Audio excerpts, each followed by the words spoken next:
together each day. Where there's a will, there's a way.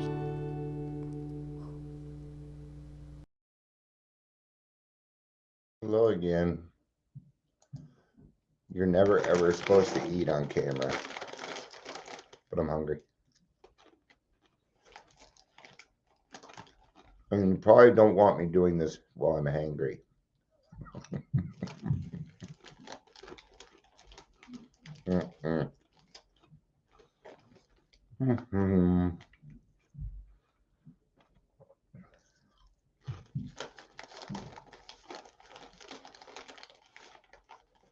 I figure I'll wait a couple minutes and then we'll get started. I'd probably get a little vehement, but it won't be a rant. You know, that's the thing is, you know, when it comes to things like this, gotta stick to facts. In fact, I can almost bet that nobody's gonna watch this one. Right? Maybe. Might be a few people that follow me and stuff that'll watch it, but I would not blame you if you did not want to comment, things like that. You know, we're all in different situations, you know. But I do know this, I'm tired of predators invading our recovery space. I'm tired of it. And you should be tired of it too. All right. Now there's answers to this. I'm not going to sit here and bring up a problem without some kind of solution. But we have this solution. We've had this solution for 90 years.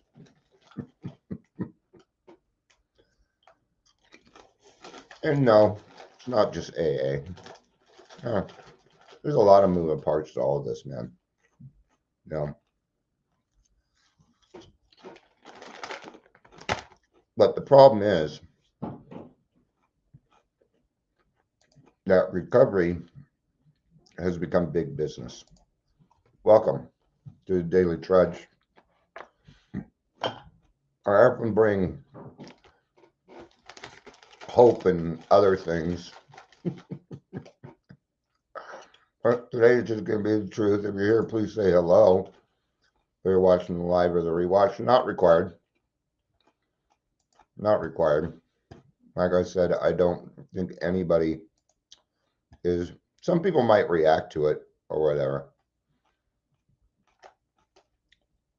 So, you know, I was just in a meeting and somebody brought up, they were like, yeah, I went to Free Spiritual last night, and everybody, you go around with the, you know, is this the intention of the free spiritual community is not what you think it is. They're making money hand over fist. Okay. And what it is, they bring all these people together in one place, right? And this is what we would call shooting fish in a barrel. That's what it's called. So that way, all the recovery coaches there, okay, they'll call it ministry, but ministry doesn't cost a dime, does it? Including your insurance. I've never had a ministry say, what's your Medicaid number? All right. So that people can, and what they do is they'll give you 3 minutes to talk, you know, to speak your truth and and what happens is then they can figure out who's the easiestly manipulated at that time. Well, then they are approached.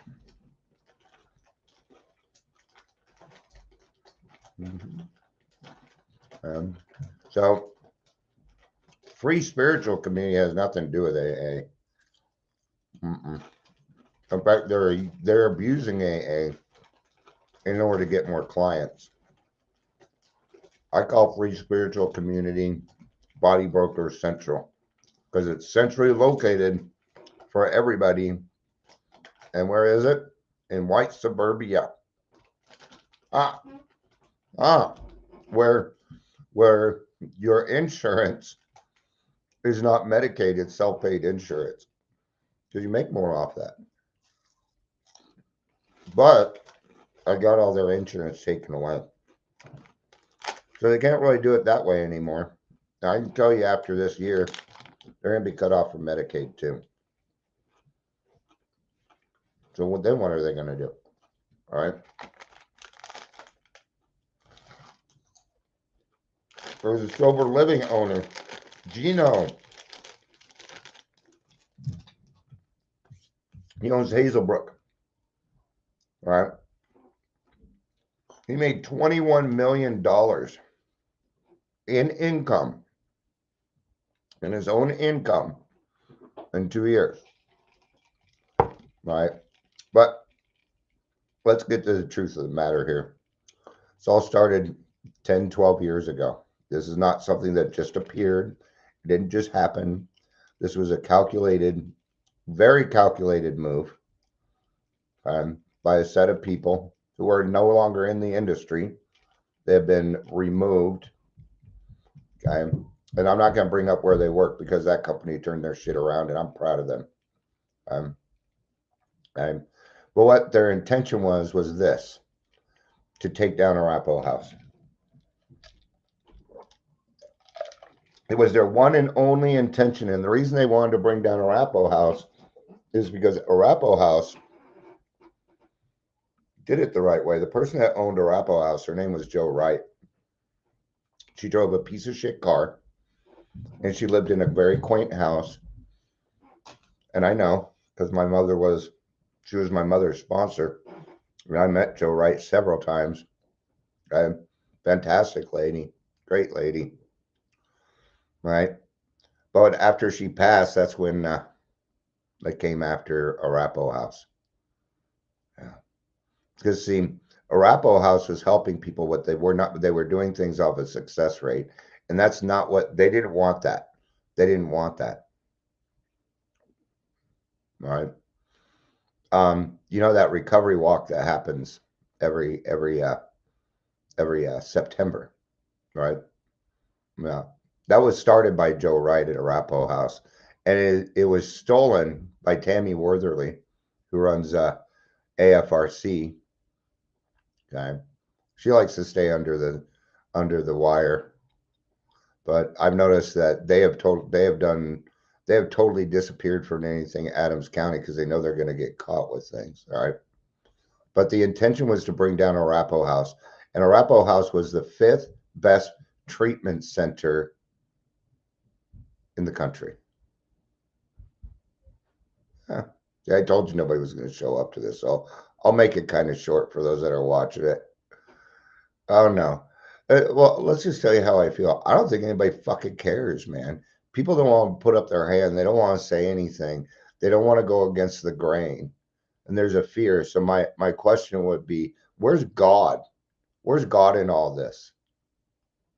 Because he seems to have been removed from the recovery process. And I'm going to tell you something. Anything short of God in recovery will fail. It will. Right? We're at a stage where we refuse to learn from the past.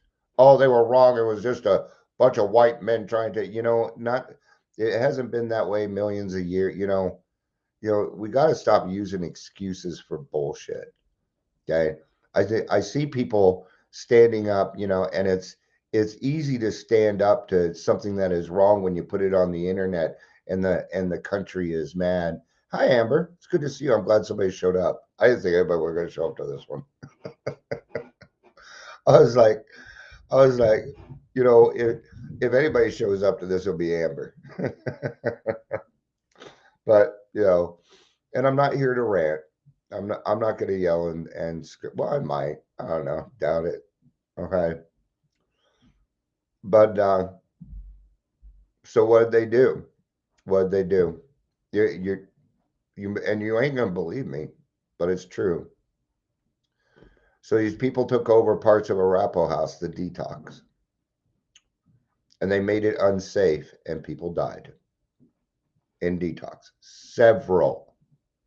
And it got Arapahoe House shut down, which is exactly what they wanted. Okay. Even just 10, 12 years ago, Colorado was in the top 10 because of Arapahoe House. Yep. Okay. So Arapahoe House got taken down, and this became it. Now we lost the lion, which means the jackals can come out and play. I agree, Amber. God is in my back pocket. Absolutely. But when it comes to this newfangled recovery of having a positive attitude, which I call toxic positivity, okay. So what are these people doing? Well, what they have done is they have consumed all the money for recovery services, all of it. In fact, they took so much money, okay, millions of dollars, okay, over the last 2 years, and they spent so much money, it dug into this year's budget, and this year there is no budget for recovery services in the worst state for recovery services. And it is because of certain places. Let's name them off. The Hornbuckle Foundation. These are a group of people who have been popular most of their lives, backed by mommy and daddy's money. Okay. The person that runs it is a true narcissist. Oh, yeah, they are. Okay. And these are the people that want to run around looking pretty and helping people. And it's all they fucking care about. I have heard them say things like when we were able to take insurance and take Medicaid, this was what they said. Yay, we can go after the low hanging fruit.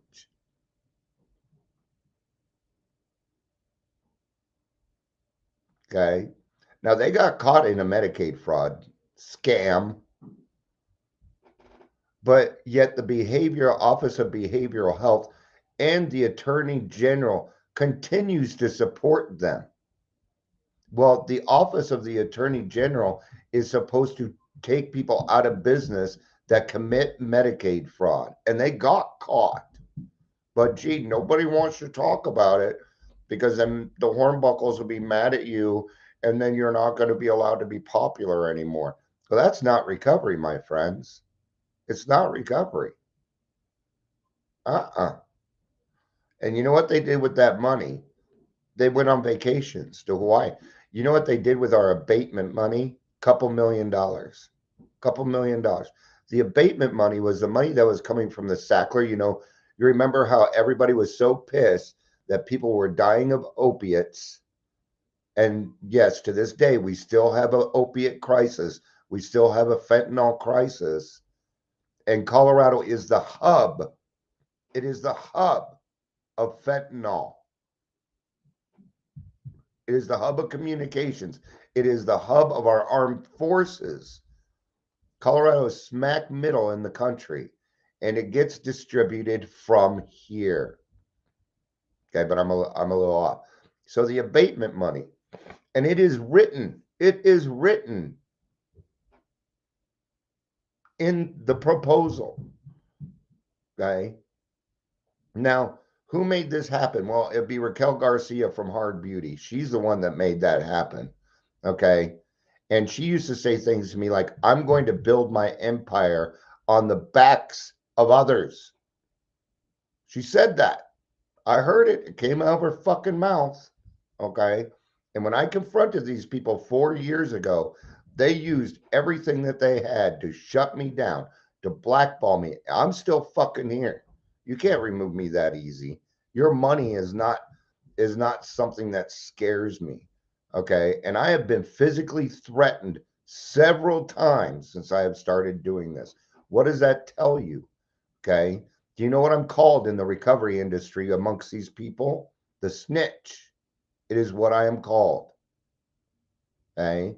It wasn't until recently that I met a couple other people who are just as vehement about this, who is just as upset about this. And we're not tolerating it this year. Okay. There'll be no money this year. So what they do with our abatement money? They put new roofs on sober livings. Now, these are the same people that made the decisions. And where did that contract go? Well, it went to Raquel's husband. And I feel bad about it because here's the thing. I put the idea in their fucking head. There was one person, her name was Rachel, right? Rachel Fowler. And she thought she was being sneaky by talking to me once a month, acting like she was supporting me. But I fucking knew better. So I continued to deliver them wrong news constantly. Yes, I did. I did that, and I will do it again if I need to. You bet. What was I doing? I was sending them down a wrong road so that they'd waste their time, so that they couldn't hurt more people. What kinds of people are we talking about? Do you remember when you first came into the program begging for help and you would have been led any fucking direction because you felt like you were in a safe place of trust? Yeah, those people, young people. Okay. Do you know how many people have overdosed and died because of these people's chicanery? In my mind, they're no different than fucking fentanyl dealers, and they should be put in jail for murder. We have got to be accountable. We have got to be represented the correct way, or people die.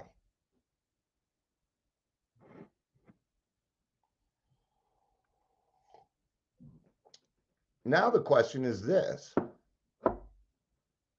okay? Because all the money is gone, okay?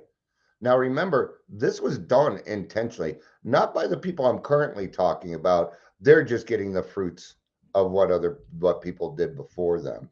Those people are gone. They're dead. Okay? They're not around. They got old and died.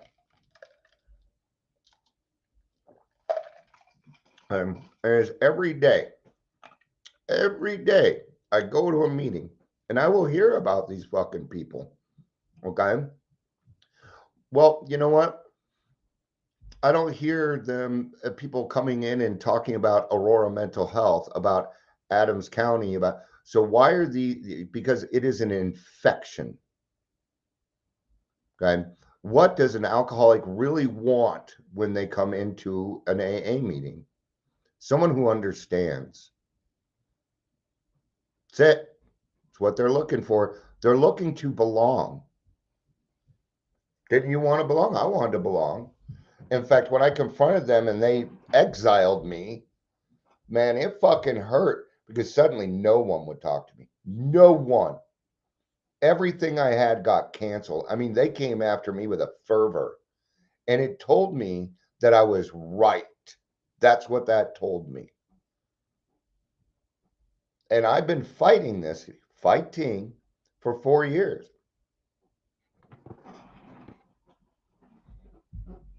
And every time I turn around, they're involved with something. They're involved with something. Okay. Now, it may not sound like a lot. Okay.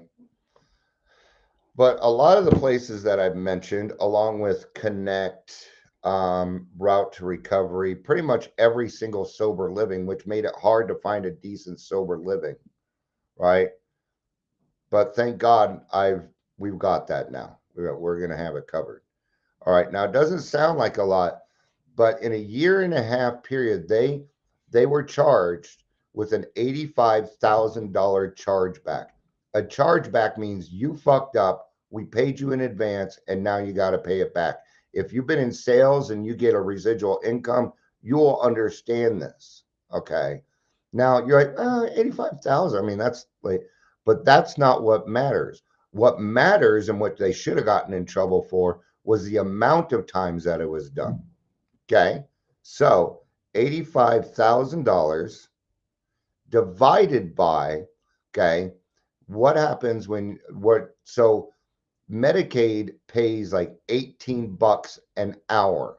and they pay by the hour, which means that a note needs to be done by the hour because that's how they pay. Okay. They're also charging people's Medicaid to drive them to bowling that they got a grant for. Okay. And what do we call that? We call that double dipping. And you don't get to do that. Okay. Not if you're utilizing Medicaid. So what we need to do is we need to take this $85,000 and we need to divide it by 18. That means that they committed Medicaid fraud 4,722 times in a year and a half, period. Now, that makes a difference, doesn't it? Okay. But the real question is this: why does the Attorney General, why does the Office of Behavioral Health continue? Because I've reported it. In fact, let's go back a little bit. When that happened, I called the Attorney General's office and I made a complaint. And the complaint was this: that there was a Medicaid fraud being done by these people. And I reported it before they got caught because I noticed on my Medicaid that they used my Medicaid. Okay. I never gave them my Medicaid number, nor did I give them access to my Medicaid. Why would my employer need access to my Medicaid? And they charged me for supervision that, number one, never fucking happened. Okay. Now, when you're in this industry, if you're a recovery coach, peer support, once a month, you need to take an hour with somebody who has certain letters behind their names: MA, LPC, CAS3, these types of things. And these is supervision to make sure you're doing the right thing. And it is something that is not charged for. Okay. So the Attorney General's office let me talk to a director. And a director is somebody that talks directly to the Attorney General. Okay. So you don't actually talk to the Attorney General, you talk to the director. And I was on the phone with him for 2.5 hours, 2.5 fucking hours, showing him all the proof. And he saw it. Not only did he see it, but he saw the body brokering, caught the body brokering. I'm going to tell you something. This person no longer works for the Attorney General's office. Okay. He said, Dion, we have got a solid case here. I'm like, thank God somebody's finally fucking listening. He said, these are the next steps. My assistant is going to get in touch with you. You're going to get a follow-up email with my contact information. The 3 people that you gave me, I'm going to call them this week. And I'm going to confirm what it is that you're saying and get more information. And I never, ever, ever heard back. And I have sent them over 50 emails in the last, it'd be 3 years now, I think, in the last 3 years. And then they got caught in Medicaid. Well, just last week I called the recovery workforce. And what the recovery workforce here, let's just go grab it so that you can see this. This is the bullshit. This is the big bullshit. Recovery workforce.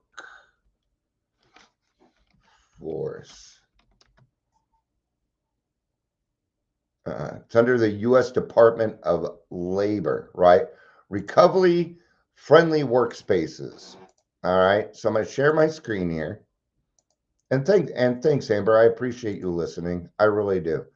Okay. Look who this is by. The Colorado Consortium for Prescription of Drug Abuse. This is the same place where the abatement money was sent. And this is where they're put in, right? So the recovery workplace, okay, it's a toolkit. Now, if you go to their website,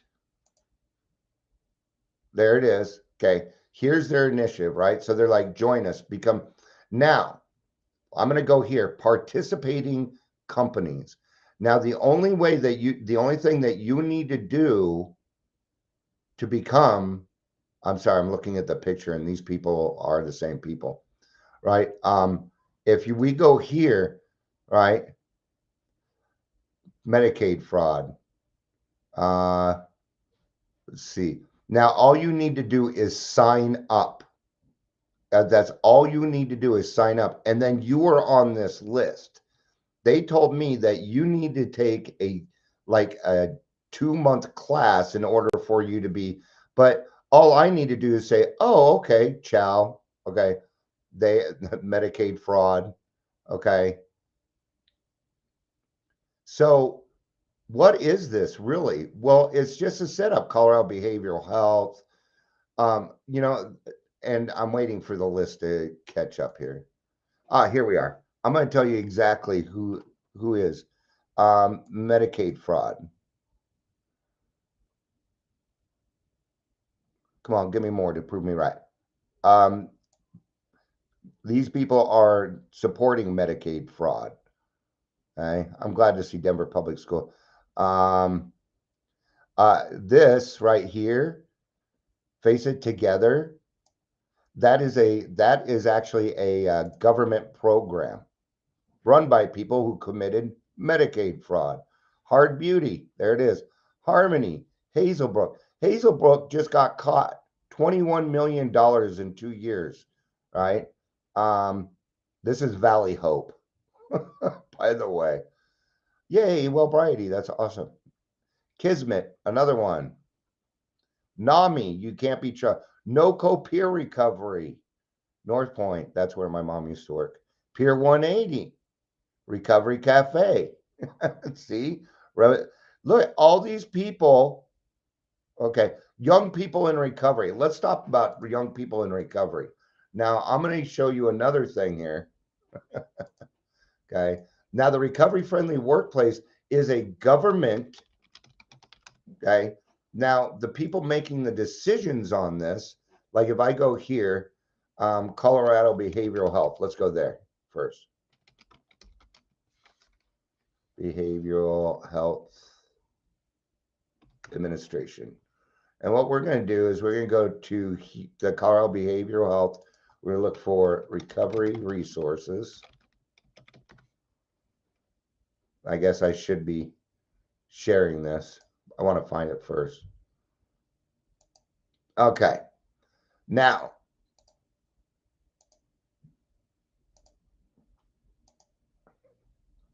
okay, this is their resource. Now, I want you to look at this right here. Danielle Gillespie. She says that she's the coordinator to. Now, I've called her and talked to her about what is on their website and everything else, right? And she says, oh, that's not me. I'm not the one that does it. And she totally denied that she was even the contact. Okay. Recovery residences. Now, what I want you to see is individual placement, find employment. Do you see AA anywhere on here? So this is a certified recovery residence list. Okay. Now, this is run by a company called CAR, which is another government thing. Now, we're going to go to CAR here in a second. In fact, give me CARR. All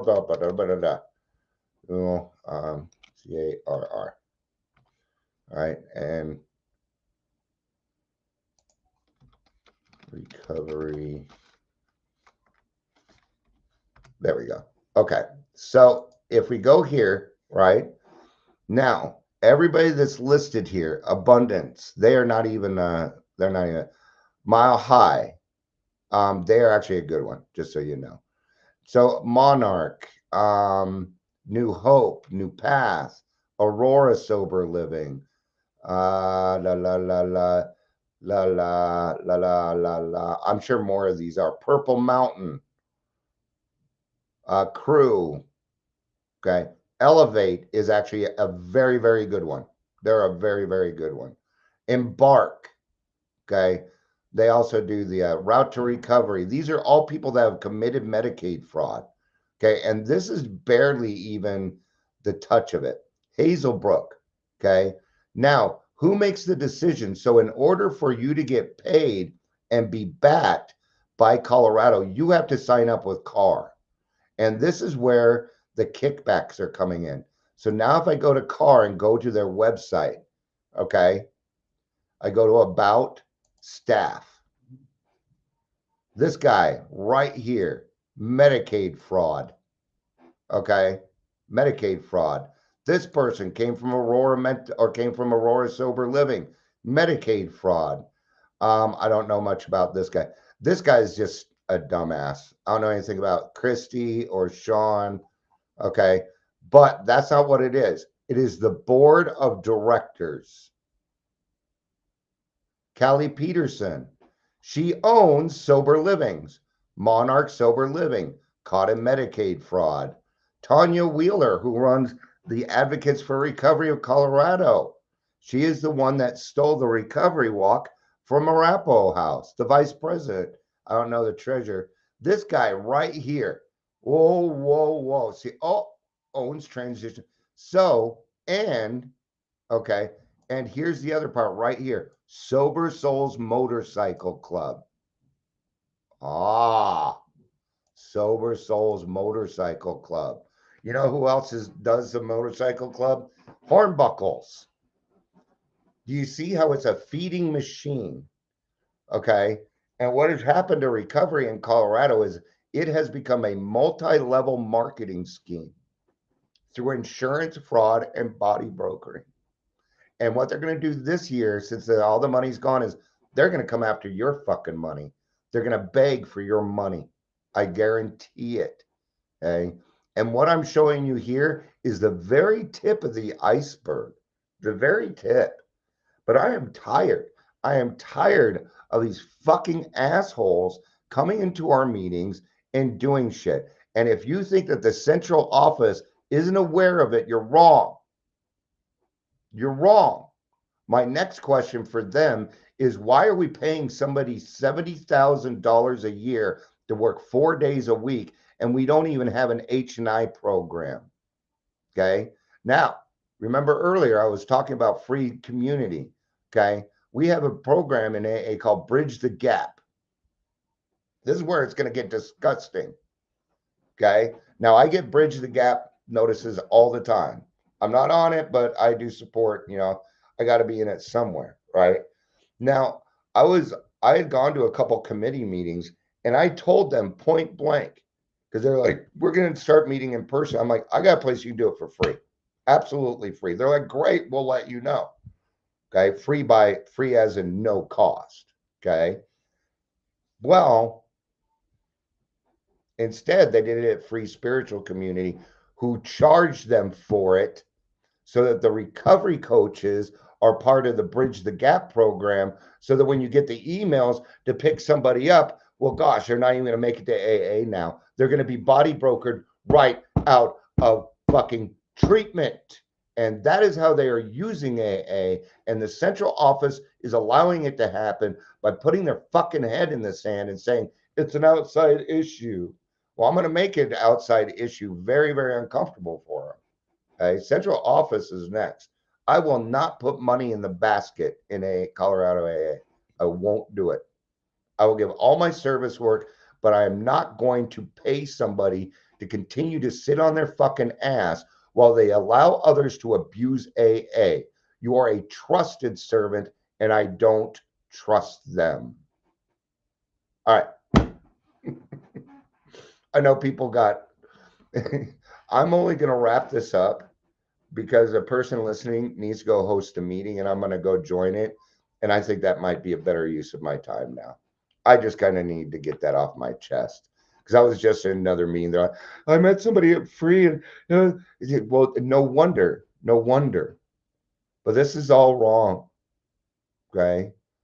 And I'm thinking about starting a group, something along the lines of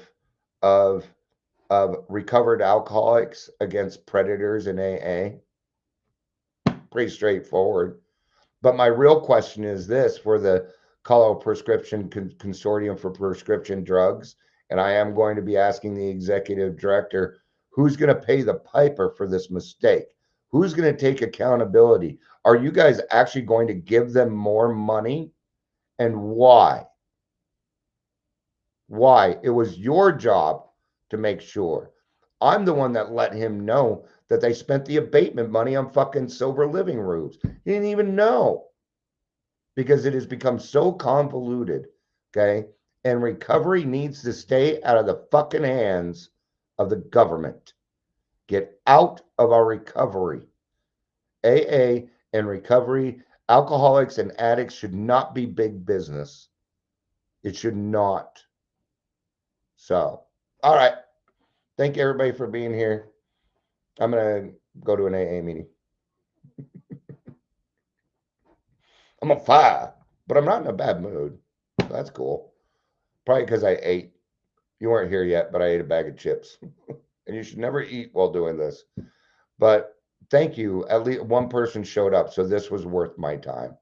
That made it worth my time. I just knew people weren't going to show up for this. Oh, no. Oh, no. Oh, wait. All right. Thank you, everyone, as in one person, for being here. I love you. I'm probably more you know. I love you.